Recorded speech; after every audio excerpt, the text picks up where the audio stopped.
धन्यवाद धन्यवाद धन्यवाद धन्यवाद धन्यवाद धन्यवाद। ओ सर्वशक्तिमान पवित्र परमेश्वर, धन्यवाद करते प्रभु, धन्यवाद करते प्रभु, धन्यवाद करते प्यारे परमेश्वर। प्रभु आप राजाओं का राजा, प्रभुओं का प्रभु, मैं धन्यवाद करता हूँ, धन्यवाद करता हूँ प्यारे परमेश्वर कि प्रभु आज जैसा आपने दोपहर का समय प्रभु आपने हमें दिखाया, मैं धन्यवाद करता हूँ। हालेलुया। ओ राजाओं का राजा, प्रभुओं का प्रभु, आप राजाओं का राजा हैं, प्रभुओं का प्रभु हैं। पवित्र परमेश्वर मैं आपका धन्यवाद करता हूँ। मेरे अपने पवित्र परमेश्वर आपके साथ, आप लोग बिल्कुल भी परेशान मत होइए। पवित्र परमेश्वर आपके जीवन के हर एक दुखों को, तकलीफों को दूर करेंगे। मेरे प्रिय प्रार्थना करें परमेश्वर से। हालेलुया। धन्यवाद धन्यवाद धन्यवाद धन्यवाद। और राजाओं के राजा, प्रभुओं का प्रभु, पवित्र परमेश्वर में प्रार्थना विनती दुआ करते हैं प्रभु कि हर एक लोग प्यारे परमेश्वर आपके नाम की महिमा में आगे बढ़ते रहे। उनके जीवन में प्रभु कभी कोई दुख, परेशानी, तकलीफ, प्रभु समस्याएं प्रभु ना आने पाए। हर एक लोग के जीवन में प्रभु आप बहुत दायित्व की आशीष करे, आशीर्वाद करे। मेरे प्रिय पवित्र परमेश्वर आपके पास आप लोग बिल्कुल भी परेशान मत हो, बिल्कुल भी चिंतित मत हो। पवित्र परमेश्वर आपका हर जरूरतों को पूरा करेंगे। धन्यवाद प्रभु जी, धन्यवाद प्रभु जी। Praise Lord, hallelujah. मेरे प्रियो, आज का ये सुंदर समय परमेश्वर ने दिया है। परमेश्वर वचन में लिखा है कि आज का दिन यहोवा परमेश्वर ने बनाया है, हम लोग को इसमें आनंदित और मग्न होना चाहिए मेरे प्रियो। और पवित्र परमेश्वर ने आप लोगों को और हम लोगों को आज का ये समय दिया, इसलिए आप लोग परमेश्वर से कहें कि धन्यवाद प्यारे परमेश्वर। धन्यवाद करते पिता, आपके नाम की महिमा बढ़ाई और जयकार करते प्रभु। आज का ये सुंदर और अद्भुत समय प्रभु आपने हमें हमारे जीवन में दिया, इसके लिए प्रभु मैं जितना धन्यवाद करूं आपका उतना ही कम होगा। मेरे प्रियो, अगर आप लोग दुखी हैं तो आप लोग बिल्कुल भी चिंता ना करें, क्योंकि परमेश्वर वचन में लिखा क्या ही धन्य है, धन्य वह पुरुष जो दुखी, धन्य है वे जो दुखी हैं, क्योंकि वे शांति पाएंगे। तो मेरे प्रिय पवित्र परमेश्वर आपको शांति देंगे, आपके जीवन में आपको सुख और आशीष देंगे। धन दौलत की कमी घटी से परमेश्वर आपको बचाएंगे। मेरे प्रिय पवित्र परमेश्वर आपके साथ है। आप लोग के जीवन में कभी कोई समस्याएं, कभी भी कोई दुख, कभी भी कोई परेशानियां मेरे प्रियो ना आएंगे। आप लोग परमेश्वर से प्रार्थना करें। धन्यवाद प्रभु जी, धन्यवाद प्रभु जी, धन्यवाद करते पिता, धन्यवाद करते पिता, धन्यवाद करते पिता। मैं प्रार्थना, विनती और दुआ करते हैं प्रभु, जितने भी लोग परमेश्वर अभी के समय में प्रभु जो लोग प्रार्थना कर रहे हैं, विनती और दुआ कर रहे हैं प्रभु, हमेशा हमेशा हर एक लोग के जीवन में प्रभु आप बहुत आयत की आशीष करें। मेरे प्रियो, पवित्र परमेश्वर आपके साथ है प्रभु, आपके जीवन के हर जरूरतों को वो पूरा करेंगे। पवित्र परमेश्वर जो आपके हर एक मनोकामना को वो पूरी करेंगे। मेरे प्रियो, आपके जीवन में अगर दुख है, समस्या है, तकलीफ है, परेशानी है, तो आप परमेश्वर से कहिए कि प्रभु हमारे सारे तकलीफों को, हमारे दुखों को, हमारी समस्याओं को प्रभु हमारे जीवन से आप दूर करें प्रभु जी। और राजाओं के राजा, हालेलुया। धन्यवाद धन्यवाद धन्यवाद।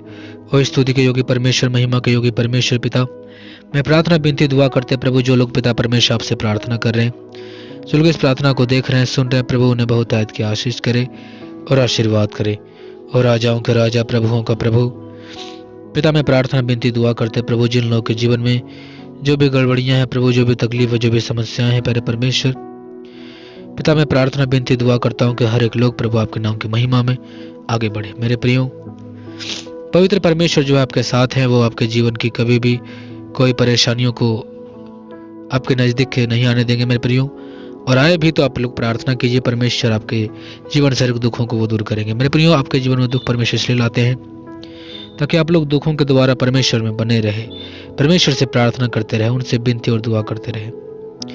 धन्यवाद प्रभु जी, धन्यवाद प्रभु जी। और राजाओं के राजा, प्रभुओं का प्रभु प्यारे परमेश्वर में प्रार्थना, विनती और दुआ करते हर एक लोग के जीवन में अब बहुत आयत की प्रभु आशीष करे और आशीर्वाद करे।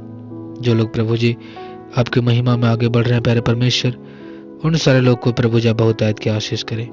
प्रभु जो लोग इस प्रार्थना को सुन रहे हैं, उन्हें बहुत आयत की आशीष करे। मेरे प्रियो, आगे जो आप लोग को वचन मिलता है उस वचन को ध्यानपूर्वक सुनिए, परमेश्वर आपके जीवन में बहुत ज्यादा आशीष करेंगे। Press Lord and press Lord. उनका भाग है 50 में से 1। रुक जाइए,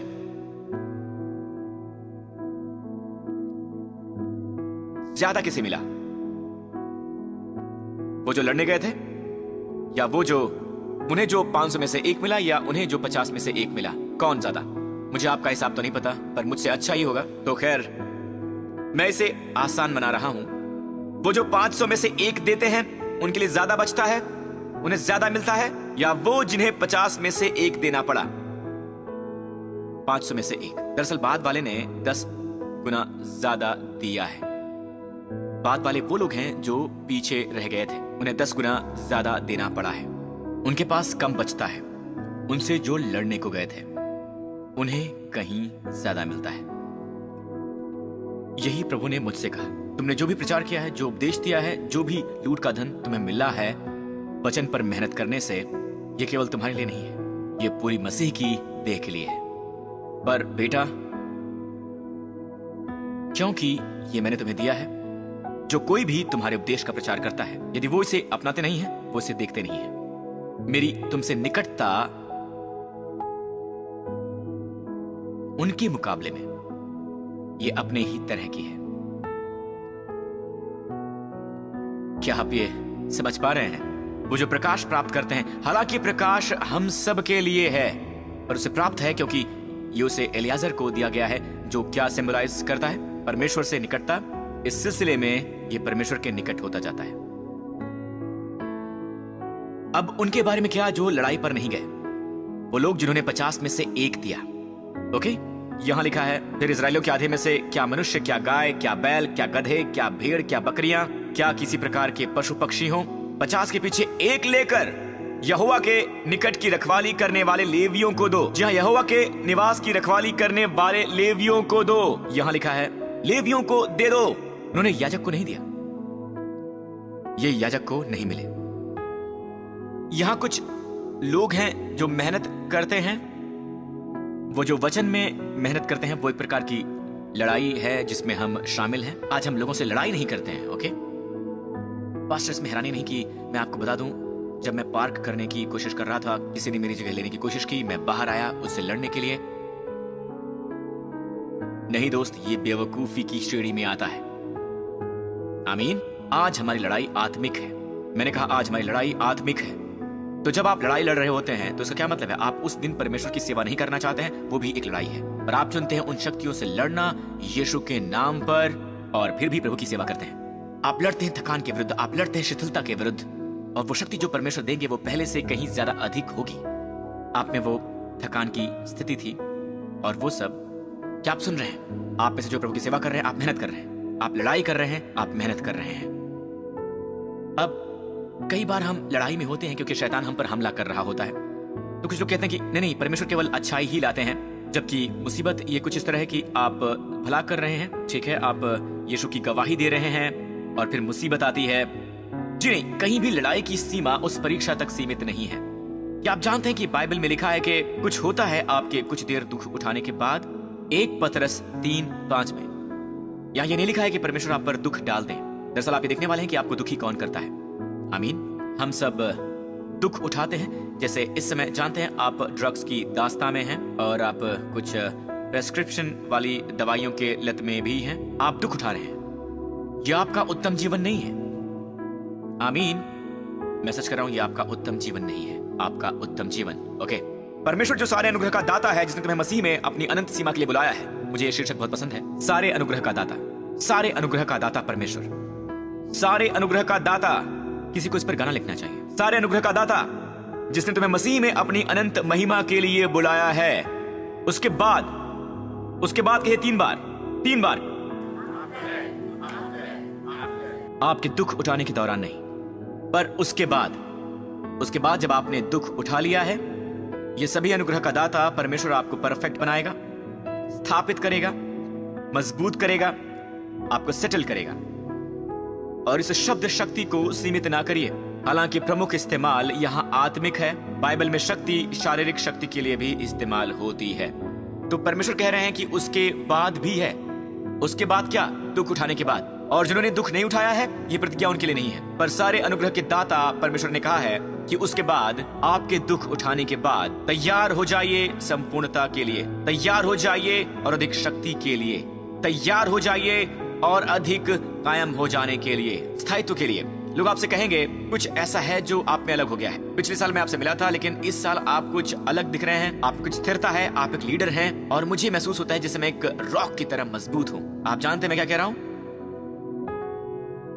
क्योंकि आप गुजर चुके हैं दुख और क्लेश से। अब आप कह रहे हैं कि पास्टर, ये दुख उठाना तब आता है जब आप यीशु के लिए विचार करते हैं या आप पर अत्याचार होता है। लोग चाहते हैं बातों का आत्मिक बनाना और परमेश्वर की आशीषों को सीमित करना चाहते हैं, या लोगों के विश्वास को वो इसे ग्रहण करें। नहीं, अब इस संदर्भ को देखिए। संदर्भ, सचेत हो और जागते रहो, क्योंकि तुम्हारा विरोध शैतान गर्जने वाले सिंह की नाई इस खोज में रहता है कि किसको फाड़ कर खा जाए।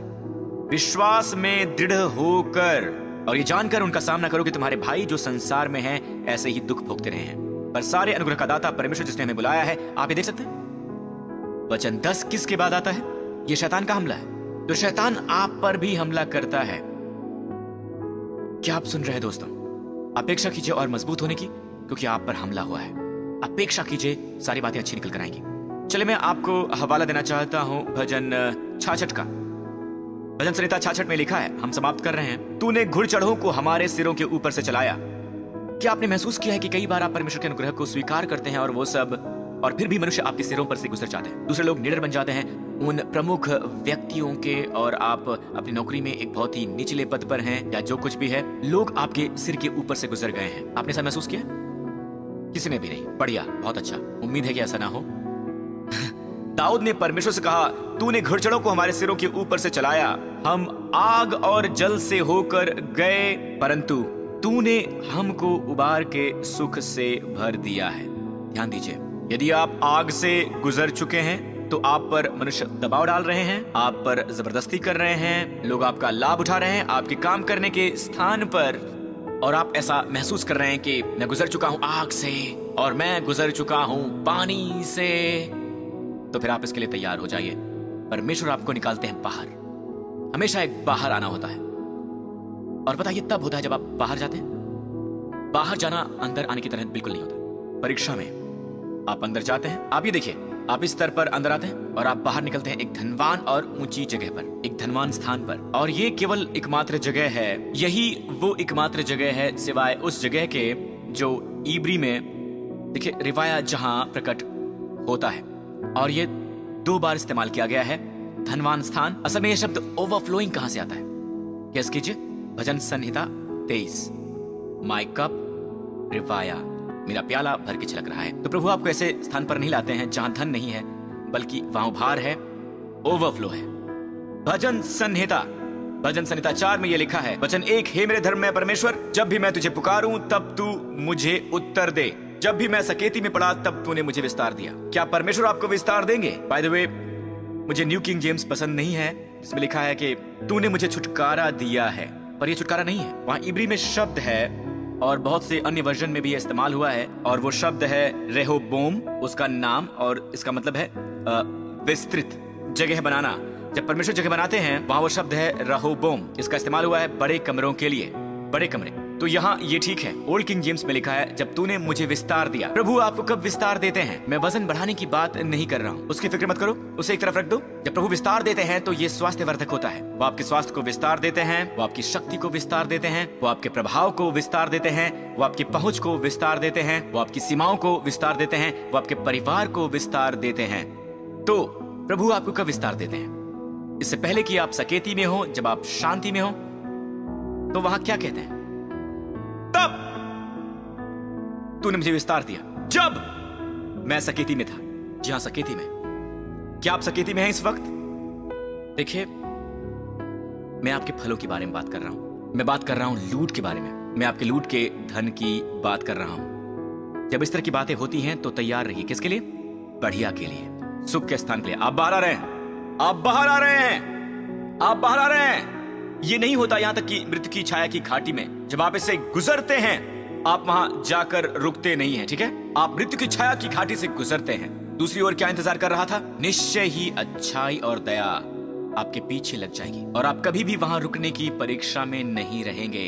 अयूब की मुसीबतें भी 9 से 10 महीने ही रही थी, या उसके आसपास, या सच कहूं तो शायद 9 महीने। हो सकता है आपको लगे कि आपकी बीमारी कई सालों तक चलती रहेगी, साल दर साल चलती रहेगी, लेकिन नहीं, ये जल्दी खत्म होगी। तो इस बीच अगर जरूरत हो तो, अगर आप भारीपन में हैं, आप शोक मना रहे हैं क्योंकि बहुत सारी परीक्षाएं हैं, तैयार हो जाइए, सारे अनुग्रह के परमेश्वर करने ही वाला है आपके।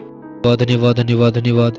और सर्वशक्तिमान पवित्र परमेश्वर, धन्यवाद करते प्रभु, धन्यवाद करते प्रभु जी। मैं प्रार्थना, बेनती और दुआ करते जो लोग प्रभु इस प्रार्थना को देख रहे, सुन रहे प्रभु, उन सारे लोग के जीवन में प्रभु बहुत आयत के आशीष करे और आशीर्वाद करे। हर एक लोग प्रभु जी आपके नाम की महिमा में आगे बढ़े। प्रभु मैं प्रार्थना, बेनती, दुआ करते हैं, हर एक लोग को बहुत आयत के आप आशीष करें। छोटी सी प्रार्थना के द्वारा हर एक लोग के जीवन में हर एक घटी कमी पूरी हो जाने पाए। मैं प्रार्थना सुना धन्यवाद करता हूँ। छोटी सी प्रार्थना आपका आत्मा से करते, छोटे से उद्धार कर यीशु तेरे नाम पर मांगते हैं। सभी लोग बोले मेरे प्रियो आमीन आमीन। और सभी लोग बोले आमीन आमीन।